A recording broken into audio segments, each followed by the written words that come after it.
নজর রাখবো আবহাওয়ার খবরের দিকে। বঙ্গোপসাগরে ঘনীভূত নতুন নিম্নচাপ, ওড়িশা উপকূলে নতুন নিম্নচাপের জন্ম। নিম্নচাপের প্রভাবে আজও বৃষ্টির পূর্বাভাস। কমলেশ রয়েছেন আমাদের প্রতিনিধি আমাদের সঙ্গে।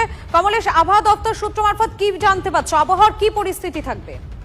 দেখো, মায়ানমার লাগোয়া বঙ্গোপসাগরে যে ঘূর্ণাবর্ত ছিল সেটা আজকে বাংলা ওড়িশা উপকূলে সরে এসে শক্তি বাড়িয়েছে, নিম্নচাপে পরিণত হয়েছে। এর প্রভাবে আজকেও বিক্ষিপ্ত বৃষ্টি বাদলা জেলায় জেলায় চলবে। তবে দুই মেদিনীপুর, দক্ষিণ চব্বিশ পরগনা, বাঁকুড়া এবং ঝাড়গ্রাম এই জেলাগুলোতে ভারী বৃষ্টি হতে পারে আজকেও। গতকাল রাত থেকেই বিক্ষিপ্তভাবে বৃষ্টি শুরু হয়েছে, কোথাও ভারী কোথাও অতি ভারী বৃষ্টি হয়েছে।